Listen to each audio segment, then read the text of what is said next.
नमस्कार, दूरदर्शन के कार्यक्रम नमस्कार एमपी में आप सभी का स्वागत है। मैं हूं आपके साथ प्रिया।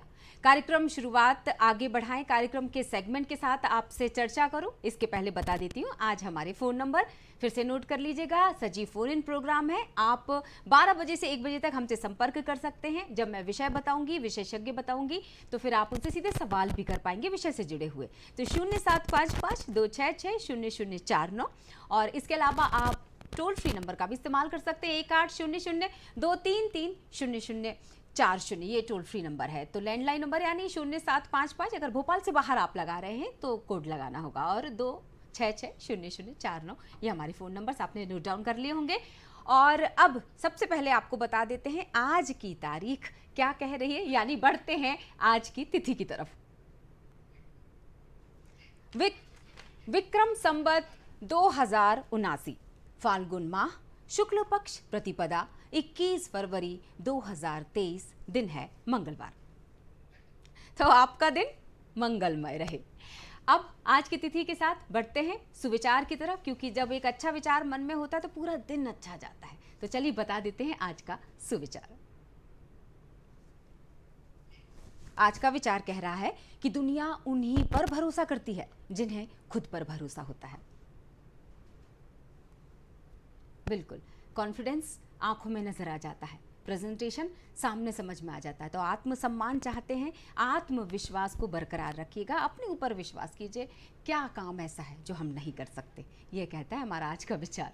आज 21 फरवरी है, काउंटडाउन शुरू हो गया ना, फरवरी 28 की, चौथे सन 29 सुना ही होगा। तो आज 21 तारीख इतिहास में किन मायनों में खास है, इसी के लिए हमारा अगला सेगमेंट है आज का इतिहास। चलिए 21 फरवरी 1999 की बात करेंगे। यूनेस्को ने आज ही के दिन अंतर्राष्ट्रीय मातृभाषा दिवस के रूप में मनाने का ऐलान किया। 1959 की बात करेंगे। नई दिल्ली में प्रेस क्लब ऑफ इंडिया की स्थापना भी आज ही के दिन हुई। 1999 21 फरवरी भारत और पाकिस्तान के बीच लाहौर समझौते पर हस्ताक्षर किए गए। 1999 पूर्व प्रधानमंत्री अटल बिहारी वाजपेयी और पाकिस्तान के पूर्व प्रधानमंत्री नवाज शरीफ के बीच लाहौर घोषणा पर समझौता। 2001 की बात करेंगे। सहस्त्राब्दी के पहले महाकुंभ का समापन। और बात कर लेते हैं 2004 की, कि देश की टेनिस स्टार सानिया मिर्जा ने WTA खिताब जीतकर एक बड़ी उपलब्धि अपने नाम की, और ऐसा करने वाली वे पहली भारतीय खिलाड़ी बनी। और आज की तारीख से एक और नाम जुड़ जाता है, सूर्यकांत त्रिपाठी निराला जी। जी हाँ, उन्हीं की आज जयंती है। छायावादी कवि कहे जाते थे और क्रांतिकारी कवि के रूप में उनका जो परिचय है वो काफ़ी बड़ा है। काफ़ी सारी कविताएं हैं जो उनके नाम से हम देख सकते हैं स्क्रीन पे। ये वो तस्वीर है सूर्यकांत त्रिपाठी निराला जी की, जिन्होंने बहुत खूबसूरत पंक्तियां लिखी, जैसे कि चढ़ रही थी धूप गर्मियों के दिन, दिवा का तमतमाता रूप, उठी झुलसाती हुई लू, रुई जो जलती हुई भू, गर्द चिनगी छा गई, प्रायः हुई दोपहर वह तोड़ती पत्थर। जी हाँ, ऐसी कई पंक्तियां हैं जो जहन में हैं। हम अंतर्राष्ट्रीय मातृभाषा दिवस की बात कर रहे हैं। बता देते हैं आज का विषय, और इस वक्त स्टूडियो में हमारे साथ इस विषय से जुड़ने के लिए कौन से अतिथि मौजूद हैं।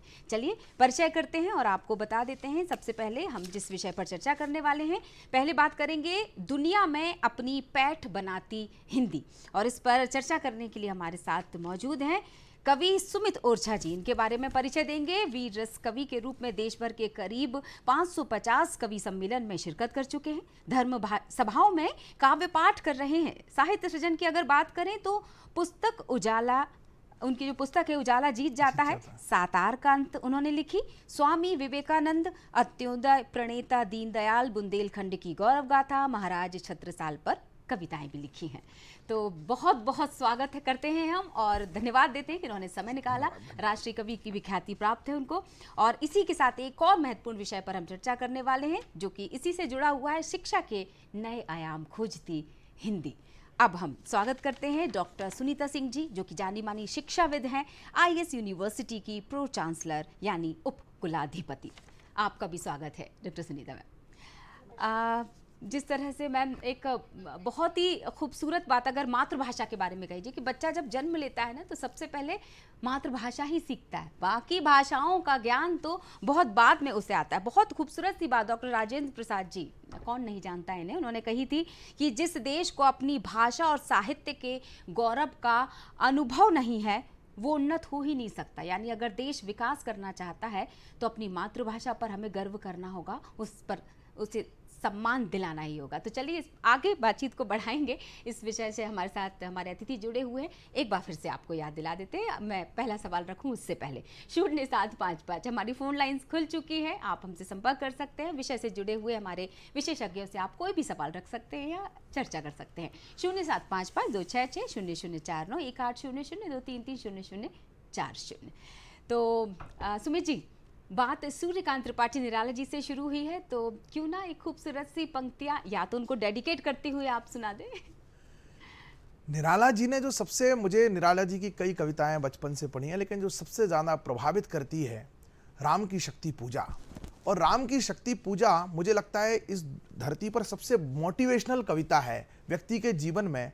वो कविता तो बहुत लंबी है, सुनाना यहाँ संभव नहीं है, मुझे पूरी याद भी नहीं है, लेकिन उस कविता का भाव ये है कि राम जी किसी विजय के लिए एक अनुष्ठान करते हैं, शक्ति की आराधना करते हैं, और आराधना करते करते जब उनके समक्ष समस्या प्रकट हो जाती है कि देवी जो है वो नील कमल जो है गायब कर देती हैं, और गायब कर देती हैं।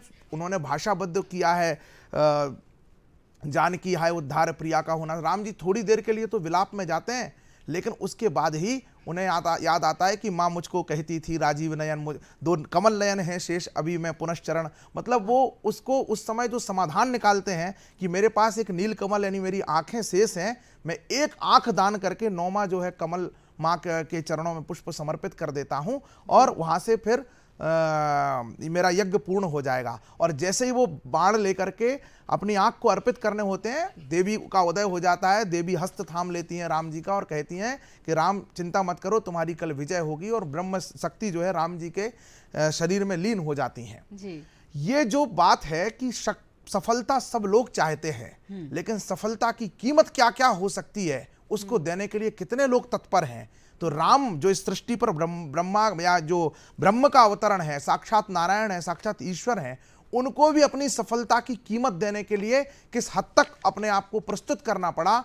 आज की नई पीढ़ी निराला जी की राम की शक्ति पूजा जो कविता है उसको पढ़ करके, उसको जान करके, निराला जी की आज जयंती है, मैं अपने दर्शकों से कहूँगा कि उसको पढ़ करके, उसको जान करके, उसको गुण करके अपने जिंदगी में सफलता की कीमत क्या होती है ये देने के लिए स्वयं को प्रस्तुत और संकल्पित करना चाहिए। क्या बात है, कितनी खूबसूरत बात। और मुझे ऐसा लगता है सुनीता मैम, आप सहमत होगी इस बात से कि कितनी खूबसूरत भाषा, अगर हिंदी की बात करें, हम अपनी मातृभाषा हिंदी की अगर बात करें, कितनी खूबसूरत भाषा कितनी सरल शब्दों में समझा दिया जाता है।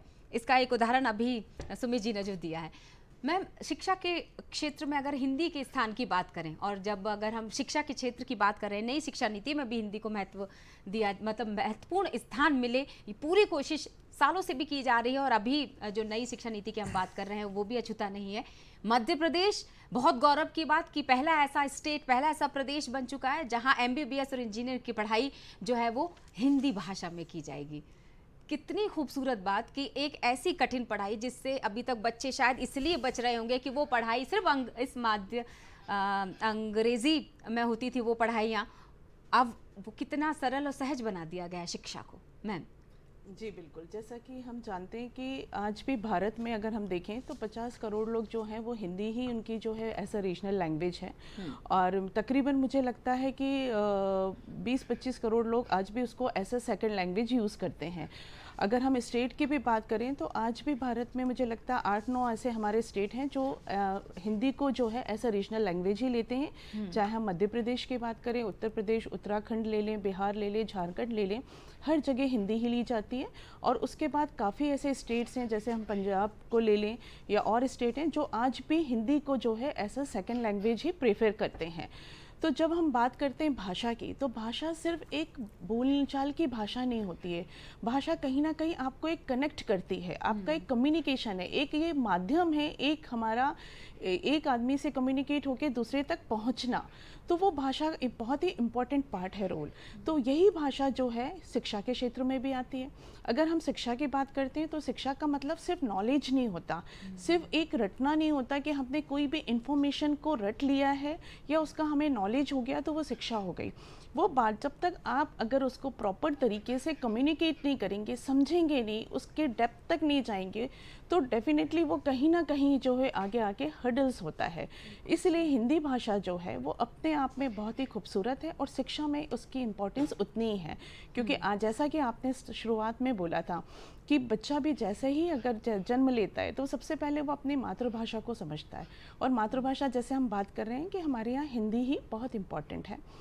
तो उस मातृभाषा को जब बच्चा समझता है तो वो धीरे धीरे उसी में आगे आगे उसकी परवरिश, वो ग्रोन अप होता है, वही वो सुनता है, वही वो समझता है अपने आसपास के एनवायरनमेंट से, और वैसे ही वो बड़ा होता है।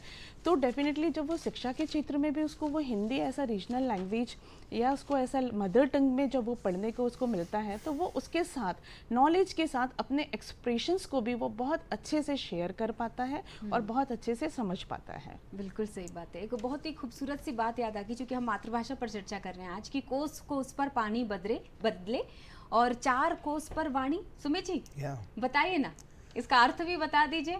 और भारत विविधताओं का देश है। यहाँ पर बोलियां, भाषाओं से इतर जो हमारी जो बोलियां हैं जिनका व्याकरण नहीं है पर संपूर्ण बोलचाल में वो प्रयुक्त होती हैं जी। मैं जैसे बुंदेलखंड के क्षेत्र से आता हूँ, तो हाँ। बुंदेली एक बोली है। अब बुंदेली बोली है तो हमारे यहाँ बुंदेलखंड में भी, आप छतरपुर में जो बुंदेलखंडी बोली जाती है, बुंदेली बोली जाती है, जो टीकमगढ़ में बोली जाती है, वो पन्ना से थोड़ी इतर है। पन्ना में वो थोड़ी गे हो जाती है। हाँ। वहाँ पर बाकी वो जो है ठाकुर जी विराजमान है, तो वहाँ पर वो गे हो जाती है। फिर आप कटनी जाएंगे तो थोड़ी और विविधता है। जबलपुर में जैसे नर्मदांचल का तट मिलता है तो फिर और भिन्न हो जाती है। होशंगाबाद में आते आते और हो जाती है। तो बोलियां हमारे भारत में 4 कोस 5 कोस पर वाणी, 4 कोस पर पानी बदले, 5 अलग अलग भाषा में अलग कोश है। कुछ क्षेत्र बदलता है तो तुरंत ही वहाँ बोली बदल जाती है, भाषा बदल जाती है। ये बिल्कुल है, भारत विविधताओं का देश है। लेकिन मातृभाषा को लेकर के जो मेरा कॉन्सेप्ट है, मेरा जो कहना है कि कोई भी देश अपनी भाषा के साथ ही विकास कर सकता है। कारण क्या है कि अगर व्यक्ति की जो क्षमता है, व्यक्ति की ऊर्जा है, जो उसका माइंडसेट है, जो उसके मस्तिष्क है, उसकी कोशिकाओं का मुख्य जो भोजन आपने ट्रांसलेशन में ही खर्च कर दिया, उसका अधिक से, तो कोई भी दूसरी भाषा सीखना अच्छा है और सीखते हैं लोग। और दुनिया के कई लोग ऐसे हैं जिन्हें अनेक अनेक भाषाएं आती हैं, लेकिन सारा जो प्रोसेस होता है वो ट्रांसलेशन होता है, एक रूपांतरण होता है, भाषांतरण होता है जो हमारे मस्तिष्क में चलता है। और वो जितना तेज होता जाता है आदमी उतना ही त्वरित उसकी भाषा का बोलने लगता है या समझने लगता है। तो इसमें खर्च करते हैं लोग तो निश्चित रूप से उनकी क्षमताएं भी प्रभावित होती हैं। इसलिए अनुसंधान जितने अच्छे निज भाषा में हो सकते हैं, जितना वेरिएशन, जितना कृतित्व, जितना क्रिएशंस मैं जिसको कहूँ, जितना निज भाषा में आदमी व्यक्ति कर सकता है, उतना उधार की कमाई से नहीं कर सकता, उधार की भाषा से नहीं कर सकता। बिल्कुल। और जितनी अच्छी अपनी भावनाओं को कविताओं में पिरोकर व्यक्त किया जा सकता है, वो आपसे बेहतर कौन सीखेगा। बताइए ना सर कुछ अच्छी सी कविता, क्योंकि मौका है, दस्तूर है, तो क्यों ना मातृभाषा। भाषा तो आनी चाहिए, लेकिन भाषा के आने के साथ, मैं जैसे आदरणीय मैडम ने कहा कि 75 करोड़ लोग लगभग भारत के अंदर हिंदी बोलते हैं। हाँ। लेकिन उन 75 करोड़ में कितने लोग गर्व के साथ हिंदी बोलते हैं, ये बहुत महत्वपूर्ण है। कहीं वो भाषा हमने समाज में ऐसी तो विकृति पैदा नहीं कर दी, ऐसा तो विचार पैदा नहीं कर दिया कि वो लोग बोल तो रहे हैं हिंदी पर इस अपराध बोध के साथ बोल रहे हैं कि हमें अंग्रेजी नहीं आती इसलिए हम हिंदी बोल रहे हैं। तो मैं विमान में बैठा था, मैंने विमान की परिचारिका से पूछा, देवी इस विमान का विमानपत्तन से प्रस्थान करने का निर्धारित समय क्या है, मैं विस्मृत हो रहा हूं। तो वो कुछ उत्तर देती उससे पहले मेरी अग्रिम पंक्ति में एक जो कंठ लंगोटी बांध करके बलिष्ठ कायाधारी बैठे थे, उन्होंने अपनी संपूर्ण काया को पर्याप्त कष्ट देते हुए पीछे मुड़ करके मुझे देखा। तो मुझे लगा कि अगर अपन ने अंग्रेजी में इनसे पूछा होता तो ये इतना कष्ट ना करते कि कौन है, क्या है, कौन पूछ रहा है। तो मुझे जो गर्व की अनुभूति हुई, विमान हमारा ऊंचाई पे था, मैंने 4 पंक्तियां लिखी। और मैं सब भाषाओं के लिए कहता हूं कि सब अपनी अपनी मातृभाषा को लेकर एक गर्व की अनुभूति करें, जो मैं हिंदी के लिए करता हूं कि तुम्हारे कद की ऊंचाई सभी उड़ उड़ के देखेंगे, महक किरदार में होगी, सभी जुड़ जुड़ के देखेंगे। अंग्रेजी का बतियाना कहो कौन सुनता है, जो हिंदी शुद्ध बोलोगे तो सब मुड़ मुड़ के देखेंगे, जो हिंदी शुद्ध बोलोगे तो सब मुड़ मुड़ के देखेंगे। क्या बात है, कितनी खूबसूरत कविता। सुनीता मैम, आप भी सहमत होंगी कि ये कितना मतलब आसान भाषा में समझा दिया जाता है हमारी भाषा में। अब चूंकि आप उसको फील करने की बात कर रहे थे कि हिंदी बोलते वक्त पूरा आत्मविश्वास होना चाहिए।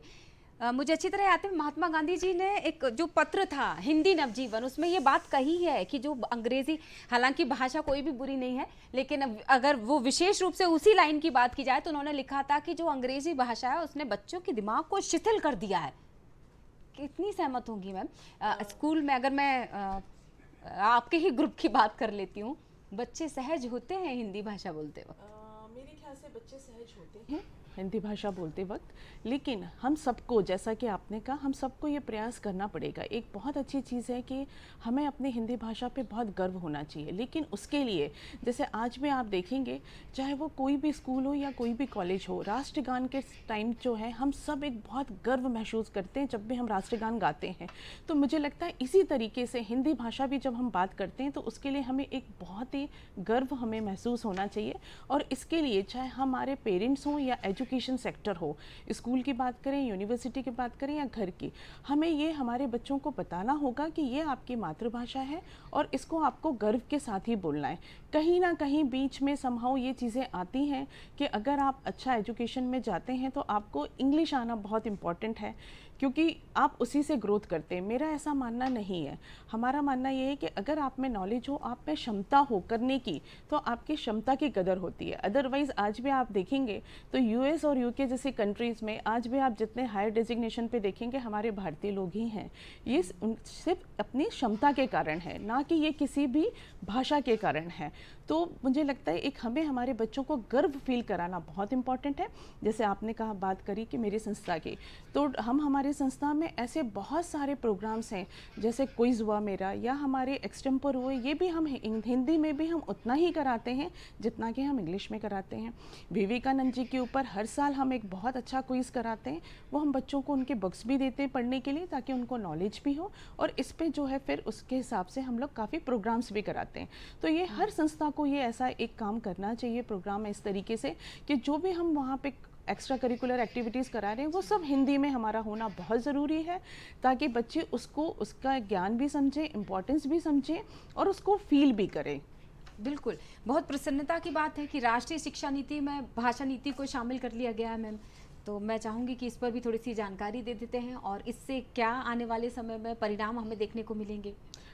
डेफिनेटली मुझे लगता है परिणाम बहुत ही अच्छे मिलेंगे, क्योंकि बहुत से बच्चे आज भी हैं जो इंग्लिश को लेकर आज भी उनका कॉन्फिडेंस कम रहता है, और कहीं ना कहीं वो इंग्लिश को लेकर जो है वो एंट्रेंस एग्ज़ाम्स में कहीं ना कहीं कम परफॉर्म करते हैं। अगर हम हिंदी को ओपन करते हैं और हिंदी जैसे कि अभी हमारी नई शिक्षा नीति में शामिल हो गया, इससे बहुत फ़र्क पड़ेगा। अभी हम फिर से वही वाली बात करेंगे कि जिसमें जितना पोटेंशियल है, जितनी क्षमता है, वो बच्चा उस हिसाब से आगे बढ़ेगा।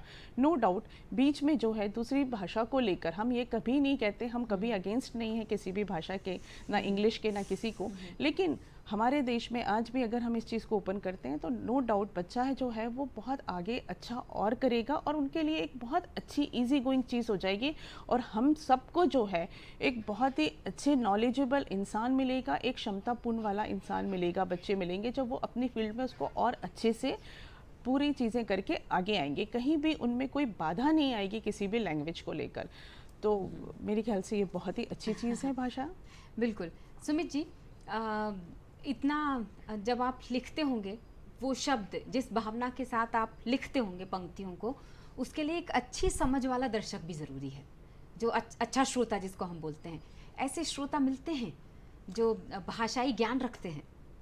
देखिए, निसंदेह है यह भारत की मूल में हिंदी है। मैं दो शो बताता हूँ। एक कौन बनेगा करोड़पति आता है, एक कौन बनेगा शुरू हुआ था, फिर वो चल नहीं पाया, कौन बनेगा 10 करोड़पति। हाँ।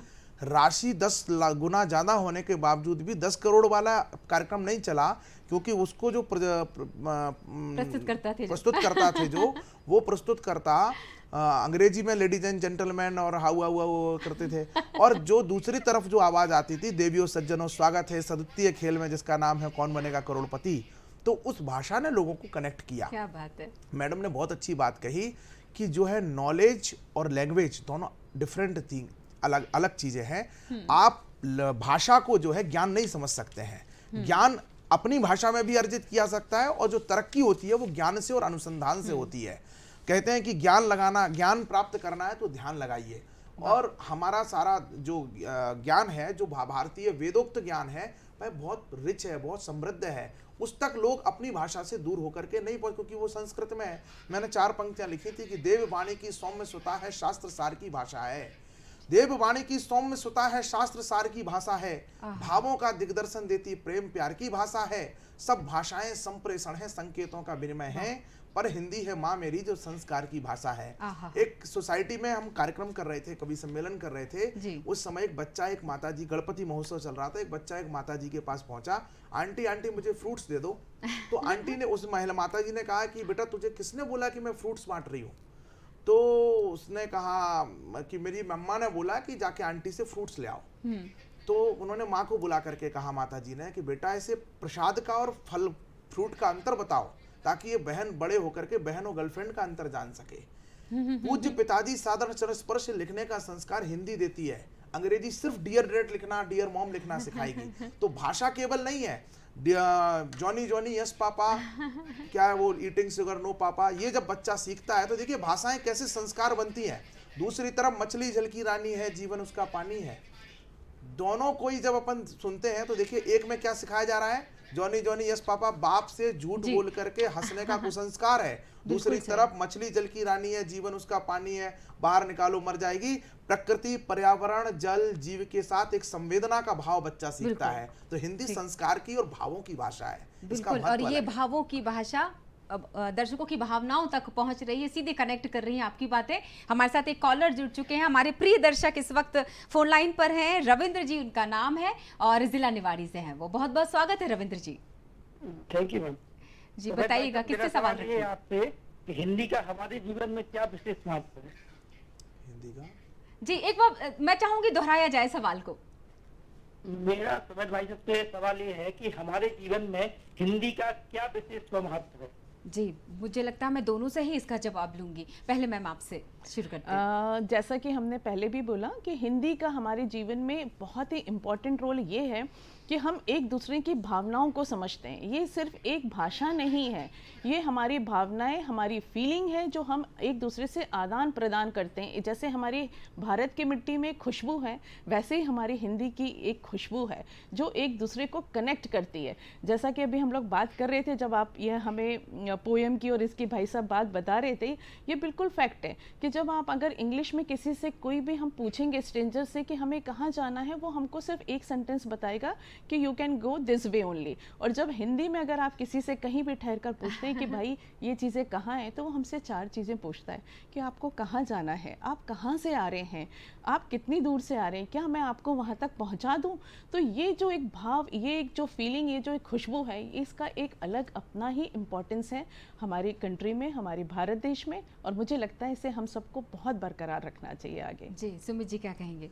मातृभाषा का महत्व जिंदगी में उतना ही है जितना माता का है। माएँ और भाषाएं अपने बच्चों के संस्कार से बड़ी होती हैं। उनके बच्चे उनको कितना महत्व देते हैं, इससे माँओं का और भाषाओं का गौरव बनता है।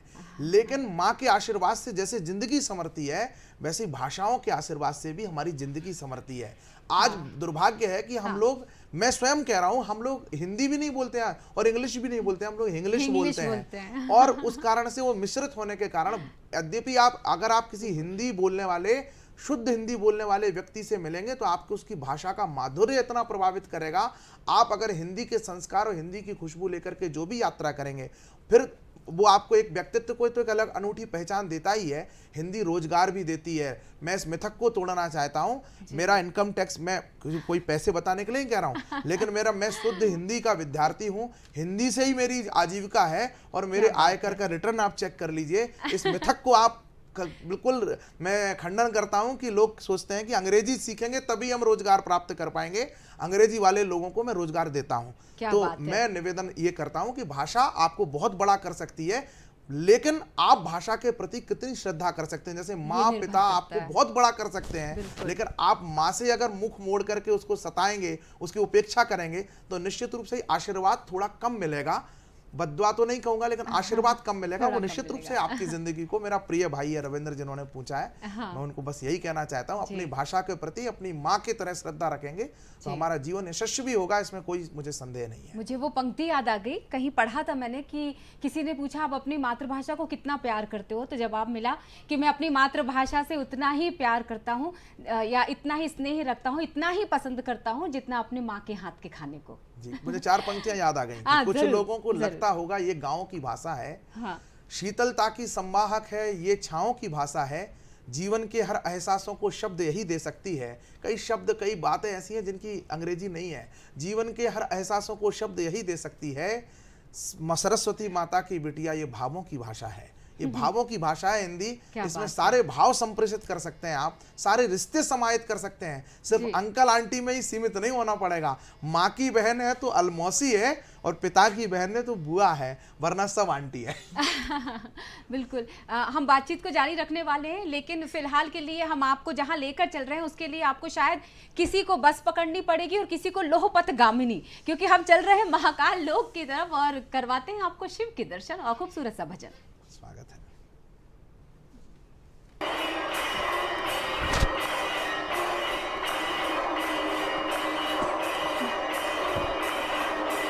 जय जय।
जय महाकाल। और चलिए वापस लौटते हैं विषय की तरफ। हम चर्चा कर रहे हैं दुनिया में अपनी पैठ बनाती हिंदी और शिक्षा के नए आयाम खोजती हिंदी दोनों विषय पर, और हमारे साथ जुड़े हुए लगातार सुमित ओरछा जी और कवि साहब के साथ जुड़ी हुई हैं डॉक्टर सुनीता सिंह, शिक्षाविद।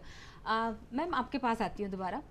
जिस तरह से अभी चर्चा चल रही थी कि हिंदी को स्थान दिया जाना बेहद ज़रूरी है, हिंदी को भाषा को आत्मसात करना बेहद ज़रूरी है, और जैसा कि सुमित जी ने कितनी अच्छी बात कही कि अब तो रोज़गार के जो आयाम है वो तक अपनी भाषा से खोजे जा सकते हैं। वो अब मिथ है कि अगर आप अंग्रेज़ी सीख लेंगे या दूसरी और भाषाएं, क्योंकि आजकल तो फ्रेंच सीखने का भी ट्रेंड है, बहुत सारा ट्रेंड और चल पड़ा है, तो ज़रूरी है कि जो आपको जन्मजात मिली है भाषा उसको ही अपना कर रखा जाए। मैं इसका जवाब आपसे ले लूँगी, लेकिन क्या फ़ोन नहीं लगा रहे?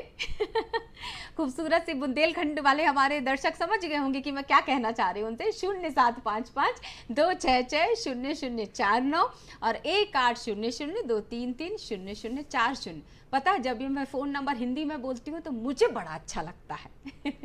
मैम क्या कहेंगी आप, जो मैंने सवाल रखा था? जी कि किस तरह से हिंदी को, जो हम जिसकी बात कर रहे थे कि अन्य भाषाओं के साथ साथ उसको भी समानांतर बरकरार रखना होगा, क्योंकि अब तो रोजगार भी, जैसा कि सुमित जी ने तो एक जीता जाता उदाहरण हमारे साथ बैठे हुए हैं। जी बिल्कुल, पहले माफ़ कीजिएगा, आप इतना खूबसूरत बोल रही थी कि मैं उसको सुनने में आपके उसकी भाषा में जो है मैं वहाँ बह चुकी थी आपके फ़ोन नंबर इसमें। जैसा कि हम पहले भी बात कर ही रहे हैं कि हिंदी भाषा उतनी ही ज़रूरी है जितने की और दूसरी भाषा, क्योंकि हम जैसा मैं पहले भी बोल चुकी हूँ कि नॉलेज हमारे लिए बहुत इम्पॉर्टेंट है, और जब तक हमारे लिए, जैसे बार बार सुमित जी भी कह रहे हैं कि हम कहीं ना कहीं ट्रांसलेशन में जो है कहीं ना कहीं हमारा आधा दिमाग वहाँ चला जाता है कि हम इस नॉलेज को इंफॉर्मेशन में कैसे ट्रांसलेट करें, जबकि हम वो वाला सारा वक्त जो है उसको और अच्छे से नॉलेज में और प्रैक्टिकल। अब तो अगर हम बात करें, अगर मैं एनईपी पॉलिसी की बात करूं, नई शिक्षा नीति की, तो उसमें भी आप अगर ये देखेंगे कि प्रधानमंत्री जी ने भी ये बोला है कि अब स्किल बेस्ड एजुकेशन चाहिए हमें, कि हमें हैंड ऑन एक्सपीरियंसेस बच्चों को बहुत इंपॉर्टेंट है, ना कि लैंग्वेज। इसलिए आप देखेंगे कि जो भी राष्ट्रीय नई शिक्षा नीति है उसमें भी रीजनल लैंग्वेज को पढ़ाने का बोला गया है कि जो जिसकी क्षेत्रीय भाषा है उसमें उस भाषा को इंक्लूड करे ताकि बच्चा उसमें और अच्छा करे। क्योंकि अभी भी हम बीच में क्या हुआ था, हमारे यहाँ पे भी अगर हम बात करते हैं कि एजुकेशन, इंग्लिश को, लैंग्वेज को ज़्यादा इंपॉर्टेंस दी जा रही थी। अगर हम इसकी बात करते हैं नई राष्ट्रीय शिक्षा नीति की, तो आप देखेंगे कि हम बच्चों को प्रैक्टिकल बेस्ड लर्निंग की बात करते हैं कि उनको हम पहले से ही सिखाएं कि क्या चीज़ें आपका कहाँ पे एक्सपीरियंस, या कौन से क्षेत्र में आपकी ज़्यादा रुचि है, या जहाँ आप अच्छे से और अच्छे से आप डेवलपमेंट कर सकते हैं वहाँ से आप काम करिए।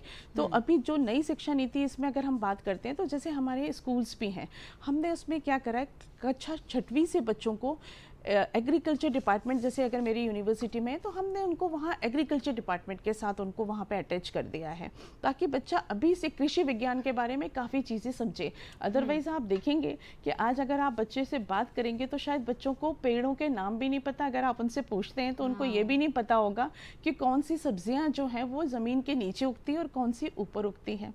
तो ये एक बहुत ही अच्छी चीज़ है हमारी नई शिक्षा नीति की, कि ये हम इसको जब स्किल बेस्ड एजुकेशन से जोड़ते हैं तो उनको ये चीज़ें पता पड़ती है। इसी तरीके से अगर दूसरी और भी हमारे डिपार्टमेंट से जिनसे हमने बच्चों को अटैच कर दिया है, तो वो उनके लिए एक एक्सपीरियंसेस हो जाता है कि अभी से वो अपना एक्सपीरियंस गेन करें और आगे उसी को अपनी हॉबीज़, उसी को रुचि, अपना फ्यूचर बना के जो है उसमें वो आगे जाएं। तो कहीं ना कहीं हिंदी और हमारी मिट्टी की खुशबू दोनों एक दूसरे से जुड़ी हुई हैं। मुझे लगता है ये उतना ही ज़रूरी है जितना कि आज की डेट में हम अगर बात करते हैं हवा और पानी की, जो हम उसके बिना जी नहीं सकते, उसके बिना हम सांस नहीं ले सकते। हम ऑक्सीजन सिलेंडर भी हमने देखा है, हम कोविड में कितने दिन उसके साथ जिंदा रहेंगे। तो डेफिनेटली ये भी हमारे लिए उतना ही इम्पॉर्टेंट है, एक स्वस्थ ज़िंदगी, एक हेल्दी ज़िंदगी जीने के लिए, क्योंकि नॉलेज, इंफॉर्मेशन, लैंग्वेज, ये भी हमारे लिए एक स्वस्थ ज़िंदगी के लिए, एक स्वस्थ ब्रेन के लिए मुझे लगता है उतना ही ज़रूरी है। जी बिल्कुल। सुमित जी, जिस तरह से हम अभी चर्चा कर रहे हैं मातृभाषा को लेकर, मातृभाषा और मातृबोली, इस पे मैं ज़रूर चर्चा करना चाहूँगी। एक और चीज़ जो समस्या खड़ी हो सकती है या होती है, शायद बहुत सारे जो दर्शक इस वक्त देख रहे होंगे, खासतौर से ग्रामीण क्षेत्र की अगर मैं बात करूँ, कि अगर मातृबोली की तरफ ज़्यादा रुझान होता है या वो ज़्यादा रची बसी होती है, तो वो उच्चारण में बहुत ज़्यादा समस्या आती, शुद्धिकरण में बहुत ज़्यादा समस्या खड़ी हो जाती है। सुमित जी। देखिए, एक तो बहुत खूबसूरत सी बात यह है कि मात्र मातृभाषा मातृभाषा नहीं है, यह बहुत महत्वपूर्ण है व्यक्ति के उन्नयन में। दूसरा, जो बोलियों के साथ इसका कोई संघर्ष नहीं है, बोलियां इसकी सखी सहेली हैं, बोलियां इसकी सखी सहेली हैं जो इसके साथ साथ पैदा होती हैं, साथ साथ खेलती हैं, साथ साथ चलती हैं।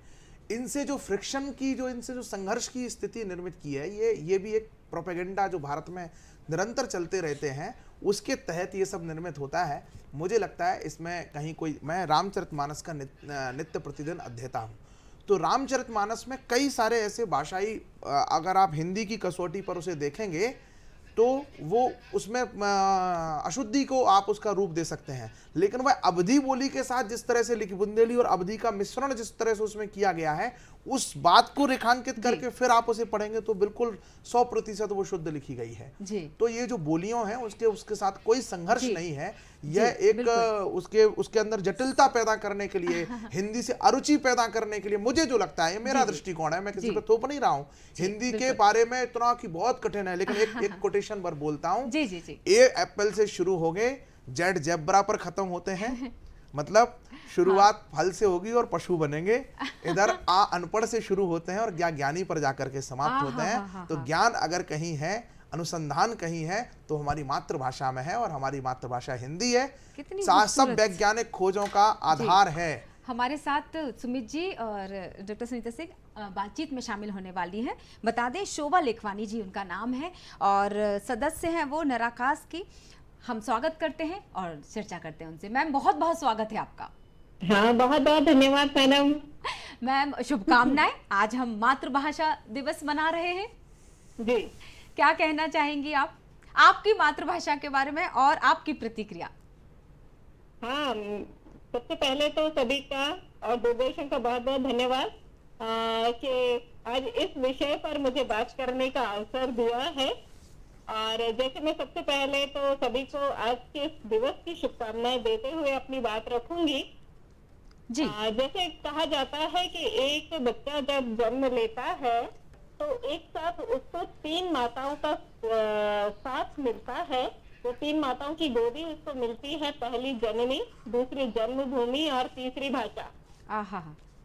तो हम लोग वाकई हम लोग बहुत सौभाग्यशाली हैं जो हम लोग भारत देश में रहते हैं, जहाँ 4 कोस पर पानी बदलता है और 8 कोस पर वाणी।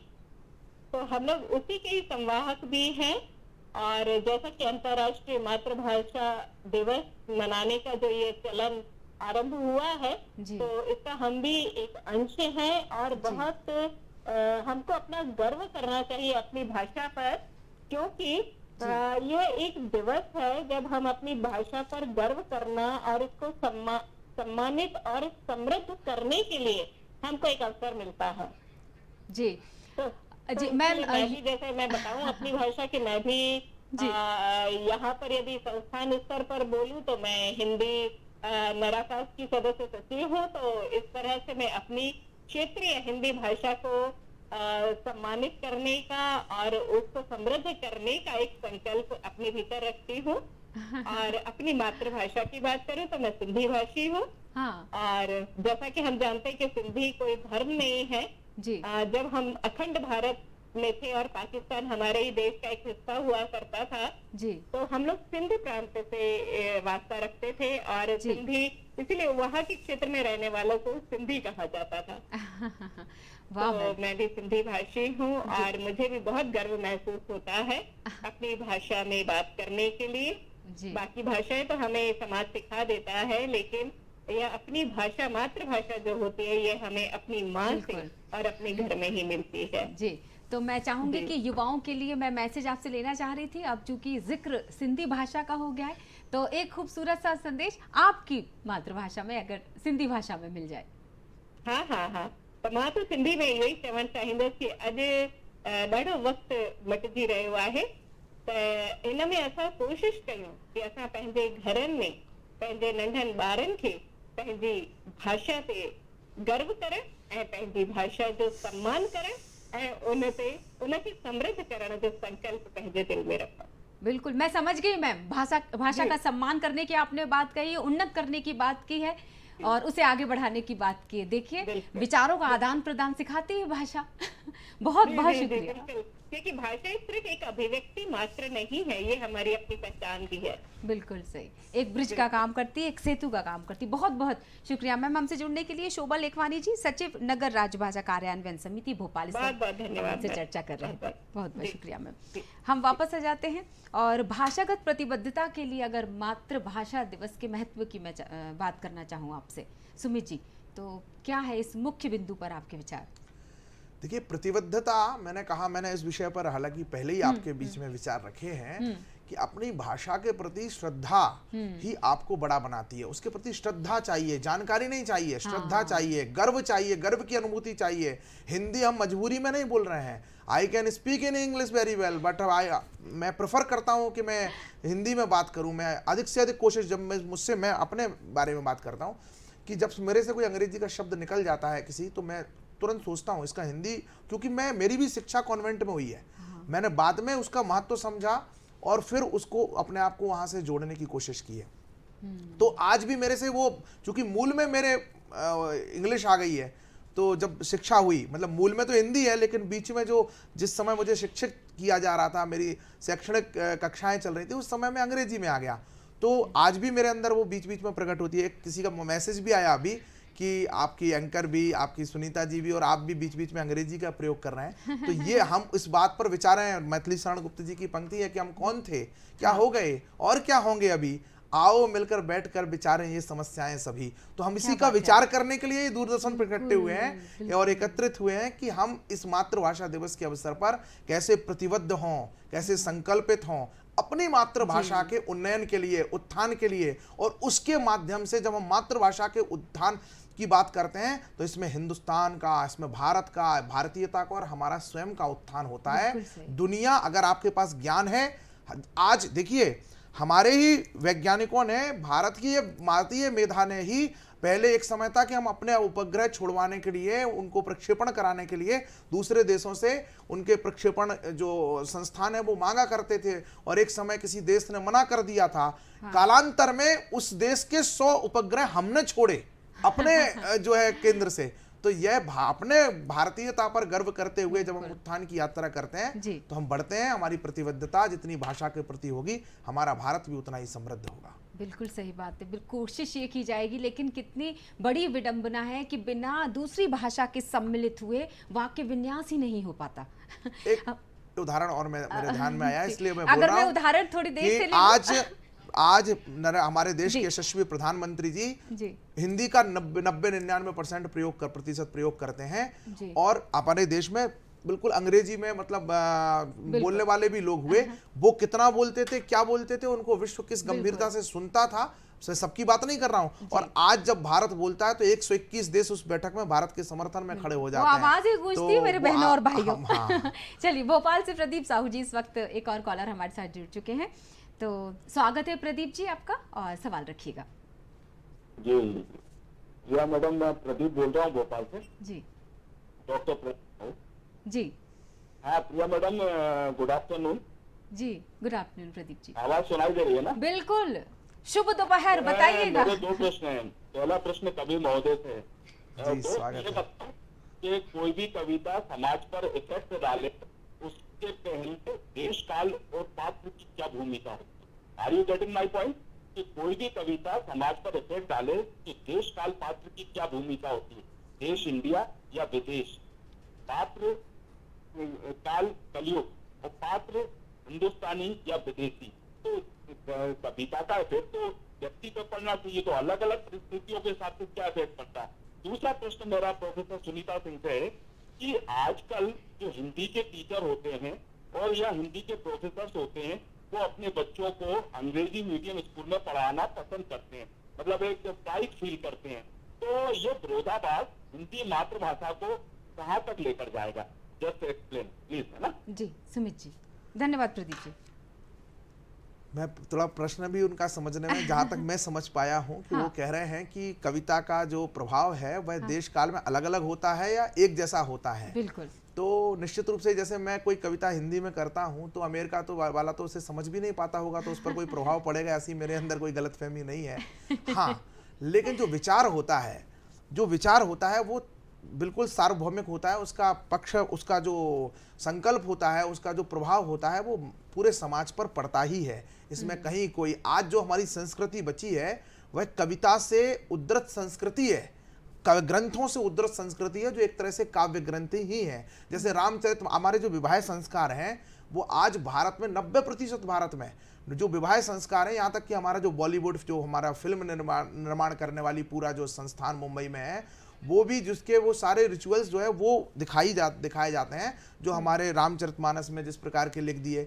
तो कविता का प्रभाव, अब रामचरितमानस क्या है, कविता ही तो है बाबा तुलसी की, तो कविता का प्रभाव पड़ता है, लेकिन पूरी दुनिया पर पड़ता है। और क्योंकि सत्य हमेशा, जो तथ्य होता है, सत्य होता है, वो हर जगह परिवेश के हिसाब से बदलता है।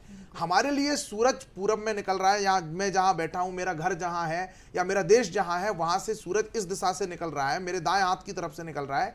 लेकिन ऐसा मैं अमेरिका में रहूँगा तो भी मेरे साथ होगा, और वहाँ निकलेगा भी कि नहीं निकलेगा कहीं, क्योंकि जो गुड आफ्टरनून आपने कहा है, मुझे जो मेरे राजीव दीक्षित जी कहा करते थे कि good morning, good afternoon, good night इसलिए है क्योंकि जब यूरोप में बर्फ नहीं पड़ती जिस रात्रि में, उस रात्रि में गुड नाइट लोग एक दूसरे को विश करते हैं, सेलिब्रेट करते हैं, उत्सव मनाते हैं कि आज बर्फ नहीं पड़ रही है। जिस दिन सूरज निकल जाता है उस दिन जो है गुड मॉर्निंग बोल करके एक दूसरे को शुभकामनाएं देते हैं, आज सूर्य निकला है, वरना सूर्य लेने तो गोवा आना पड़ता है उन लोगों को। तो हमारे भारत में तो प्रतिदिन जो है शुभ प्रभात है, और प्रतिदिन शुभ दिन है, और प्रतिदिन शुभ रात्रि है, क्योंकि प्रकृति ने भारत पर अद्भुत कृपा की है। हम सारी विविधताओं के साथ में एक ऐसी समसामयिक जलवायु वाले भी देश हैं, और यह कारण इसीलिए शायद यहाँ विधाता है, कारण इसलिए यहाँ देववाणी है, यहाँ देवों के अवतरण है, यहाँ विधाता के अवतरण है, और इसी कारण है हिंदी जैसी जादुई, हिंदी जैसी सुसंस्कृत, हिंदी जैसी संस्कारित, हिंदी जैसी संस्कृति पूर्ण भाषा इस भारत में है। मैं इस पर बहुत गौरवान्वित होता हूँ। इतनी क्लिष्ट हिंदी समझ पाते होंगे आज के युवा। मैम, एक सवाल जो रखा था प्रदीप जी ने, उसका एक हिस्सा आपके पास भी है। जी हेलो जी जी जी जी प्रदीप जी, हम समझ चुके हैं आपका सवाल, जवाब देने के लिए आतुर है। प्रदीप जी प्रति प्रश्न शायद करना चाहते जी जी, जैसा कि आपका सवाल था कि जो हिंदी के प्रोफेसर हैं वो अपने बच्चों को इंग्लिश मीडियम स्कूल में क्यों डालते हैं। मुझे लगता है, देखिए, ये सबकी अपनी एक सोच है, इससे भाषा का कोई लेना देना नहीं है जी। दूसरा ये कि भाषा जो है वो सिर्फ एक किसी भी एजुकेशन के लिए, एजुकेशन कॉलेज एकेडमिशन के लिए ही सिर्फ उसी की वो चीज़, उसी के लिए ये चीज़ नहीं है कि ये सारी चीज़ें जो है स्कूल या कॉलेज में ही सिखाई जाए। ये सारी चीज़ें घरों से शुरुआत भी होती है। जैसे आज भी हम देखेंगे, माँ जो है वो लोरी हिंदी में सिखाती है, लेकिन जैसे ही वो बच्चा स्कूल जाना शुरू करता है तो वो जैसे ही कोई घर में मेहमान आते हैं तो वही माँ उससे इंग्लिश में बात करना शुरू करती है। वही माँ अपने बच्चों को ये बोलती है कि आप अंकल को व्हाट इज़ योर नेम बताइए, ये वो ना बोल, कभी ये वो चीज़ नहीं बोलती कि आप अपना नाम बताइए, या आपने जो कविताएं, जो आपने पोएम सीखी है वो आप हिंदी में भी सुनाइए। मेरा ये मानना है कि भाषा कोई भी हो, भाषा का हमें कहीं भी बच्चे के ऊपर हमें प्रेशर नहीं देना कि उसको ये चीज़ें सीखनी है। भाषा जो भी हो उसको उसका मतलब भी मालूम होना चाहिए, उसका मीनिंग भी मालूम होना चाहिए। आज अगर हम हिंदी दिवस में हिंदी की बात कर रहे हैं तो हम ये नहीं बोलेंगे कि हम उसको हिंदी रटाएं या फिर उसको हम उसके ऊपर प्रेशर डालें कि वो हिंदी समझे। उसके आसपास का वातावरण बहुत अच्छा हमें देना चाहिए। ये शुरुआत हमें घर से ही करनी है कि घर में भी हम जो है हमारी बातचीत की भाषा को हिंदी रखें, चाहे हम मुहावरे की बात कर रहे हैं, चाहे हम कविताएं की बात कर रहे हैं, चाहे हम लोरी की बात कर रहे हैं। बिल्कुल, ये बिल्कुल सही है। हम दूसरे प्रदेश की तरफ जाने वाले हैं। दरअसल हमारे साथ राजस्थान यानी कि भीलवाड़ा से जुड़ चुके हैं इस वक्त फोन लाइन पर, और हम उनसे चर्चा करेंगे। सोनी जी हमारे साथ फोन लाइन पर जुड़े हुए हैं, राजेंद्र सोनी जी। बहुत बहुत स्वागत है राजेंद्र जी। आज जय श्री कृष्णा मैडम। जय श्री कृष्णा राजेंद्र जी, सवाल रखिए। हाँ, राजेंद्र सोनी बोल रहा था, कोटड़ी शाम, भीलवाड़ा, राजस्थान से मैडम। जी बताइए।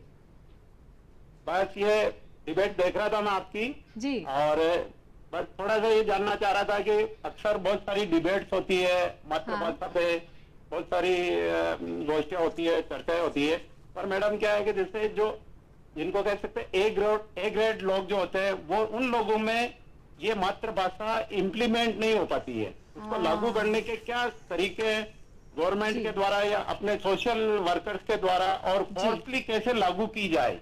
बिल्कुल, बहुत बहुत शुक्रिया राजेंद्र जी। और समय निकाल चाह रहा था सर। जी बिल्कुल, आप राजस्थान से बोल रहे हैं, बस यही कहना चाहेंगे कि पधारो हमारे प्रदेश, मध्य प्रदेश आइए कभी। बहुत बहुत शुक्रिया।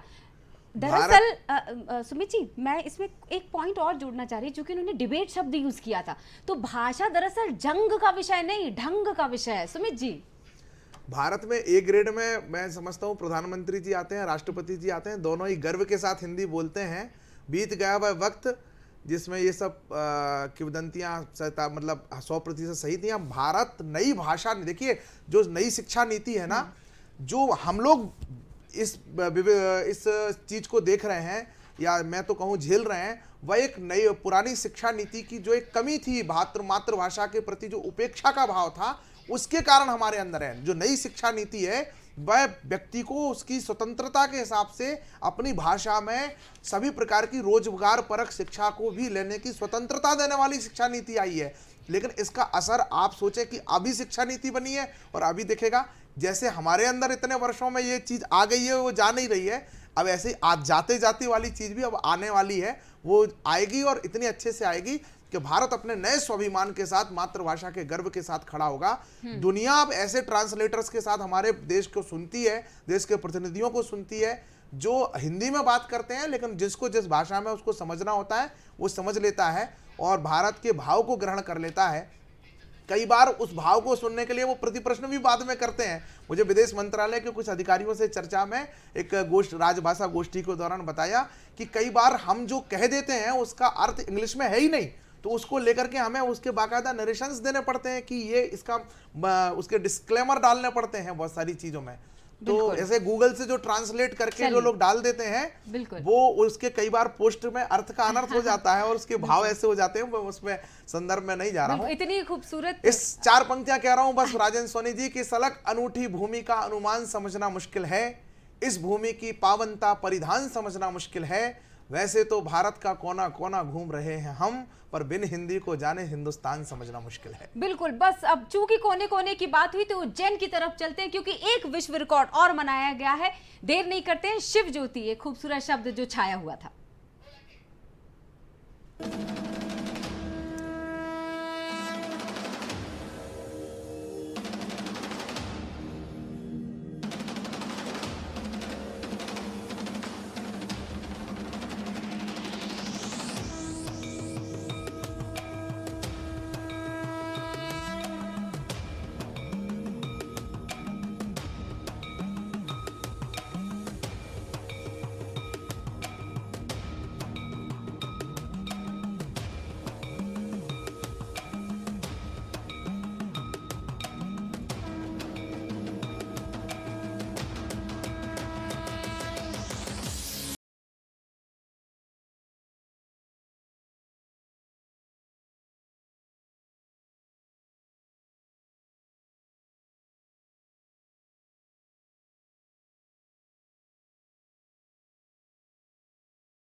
मैं आवाज देता हूं गिनीज वर्ल्ड रिकॉर्ड टीम के एडजुडिकेटर श्री स्वप्निल डंगरीकर जी को। So this is the record for largest display of oil lamps.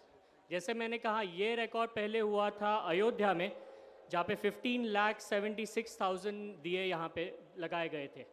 अभी हमने पूरा काउंट लिया है। I have seen the entire Ghat. 5 minutes इसको मिनिमम आपको दियों को चालू रखना था, आपने वो भी सक्सेसफुली किया है। At the end, I would like to say that you have broken this record with 18,82,000 crore. तो चलिए इस संक्षिप्त समय में प्रतिक्रिया ले लेते हैं। पहले तो ये जो अभी आप दृश्य देख रहे थे, ढेर सारी शुभकामनाएं आप सभी को जो इसके साक्षी बने थे। मैम, संक्षिप्त में अगर मैं जानना चाहूँ आपकी प्रतिक्रिया इस विषय पर अंतिम। मेरी प्रतिक्रिया यही रहेगी कि शुरुआत हम हर चीज़ की अपने आप से करें, खुद अपने घर से करें। हम क्यों समाज बदलने और हम क्यों देश बदलने की ज़िद करते हैं, हम खुद को ही बदलने की ज़िद करें। हमसे हम हैं तो समाज है, हम हैं तो देश है, हमसे ही सब कुछ दुनिया पूरी है। तो हम शुरुआत आइए खुद से करते हैं कि हम हमारे घरों का वातावरण, हमारे घर का एनवायरनमेंट, हमारे घर में हम भाषा जो है हिंदी की यूज़ करें, हम भी उससे उतना ही प्यार करें जितना कि हम हमारी माता से करते हैं। बहुत तो ये चीज़ें होंगी। चाहूँगी। जी जी, बहुत बहुत शुक्रिया। हमारे साथ जुड़े हुए थे सुमित जी, हमारे साथ जुड़ी हुई थी सुनीता मैम। तो इसी के साथ बस यही कहना चाहूँगी कि हिंदी है हम वतन है, हिंदुस्तान हमारा। आपको बहुत सारी विश्व मातृभाषा दिवस की शुभकामनाएं। जुड़े रहिएगा दूरदर्शन के साथ। नमस्कार। नमस्कार। नमस्कार।